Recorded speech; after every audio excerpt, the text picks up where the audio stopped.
right, let's get a technical take on today's tech sell-off. Joining us now, Chris Verrone of Strategas. Chris, what'd you make of today?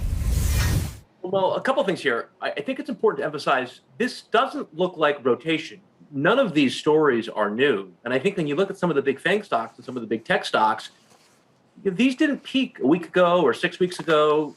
Most of these relative to the S&P peaked last summer. If we bring up Amazon, for example, Amazon has made no price progress in 10 months. It made 52-week relative price lows today. And this is against the backdrop of what people perceive to be really strong earnings. We always pay attention when things don't go up when they're supposed to. And you see it with the Amazons, you see it with the Apples, you see it with the Microsofts, the Netflix.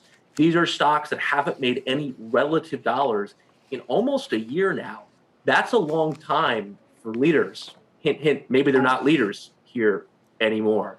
And if you look at this in terms of broader tech, the second chart we brought along is just tech relative to the S&P, this bottom panel.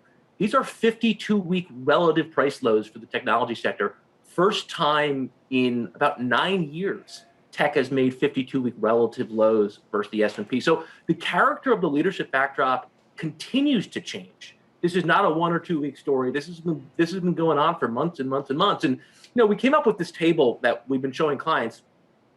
I think there's the perception out there that the inputs driving this market have not changed. Yields still remain stable. The Fed hasn't moved. The earnings have still been exceptional.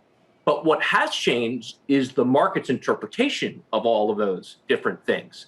And we always say we get nervous when the market doesn't respond to the same set of news flow like it has in the past. And I think of that list, maybe the market's telling us something on this list is wrong. And I would look to the yield component. I think it's really interesting. Tim touched on it. When you look at the response to bond yields after Friday's miss, you had a 700,000 miss in payrolls, and bond yields closed flat on the day. We brought along the copper versus gold chart. This has always been a very good tell on yields. Copper gold higher tends to drive yields higher along with it. Yields have diverged. We think they catch up. We think that means higher yields. And the other place where you see this, our last chart today, is financials. Financials relative to the S&P made multi-year highs last week, despite bond yields having come in. So when you look at the things that people perceive have not changed, I think the market is telling us that yields will change. Higher yields, not great for growth, not great for tech, much better for financials, materials, industrials. That is what the leadership fabric of this market looks like. And I think we should take note. And when you say higher yields, Chris, what is, in your view, is it retesting the prior recent highs, or how high are we talking about? We've been saying we're going to see a two-handle on U.S. 10s this year, but I want you to think about this a little bit differently. This is the first time in my career I can remember U.S. yields going lower and European yields not following them there, or not getting there first. German yields have not gone down. French yields have not gone down. Italian yields broke out this week. Swiss yields have not gone down. French yields just went positive for the first time in a couple of years. The move in the European yields, I think, is another one of those subtle pieces of information that says U.S. yields higher from here. All right, Chris, great to have you. Thank you. Thank you. Chris Verrone of Strategas.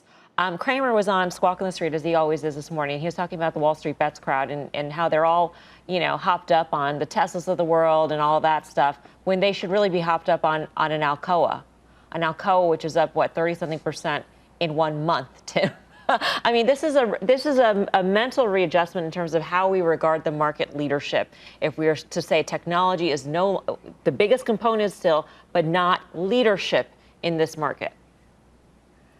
Well, if you think about reflation trades and the dynamics that we're talking about, again, a normalized 10-year, whether it's 175, whether it's 210, whether it's 240, is ultimately a sign of a healthier economy. And we know what the GDP numbers are going to be, and we know that this is actually a comeback. So what everybody said, and Chris highlighted the fact that we went to 146 intraday on Friday, the low on the 10. We're up to we've moved 15 bips in a seemingly economic headwind environment over the last couple of days. It's not. But yes, look, the Reddit crowd, I think whether they're rotating or not, I have no idea what drives them. I honestly don't. I mean, GameStop, when I look at some of these high multiple tech names, I actually think that there's markets that are having a healthy response to what they should do.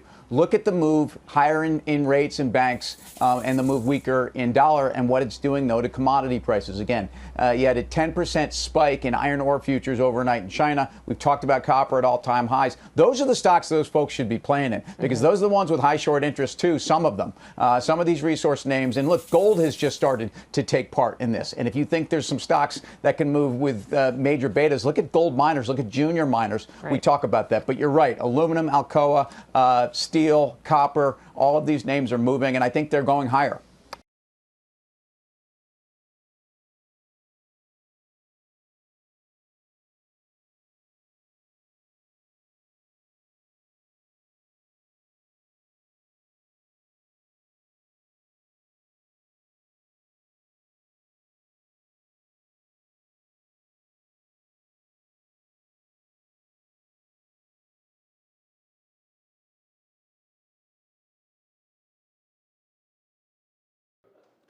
Shepard Smith here. Thanks for watching CNBC on YouTube.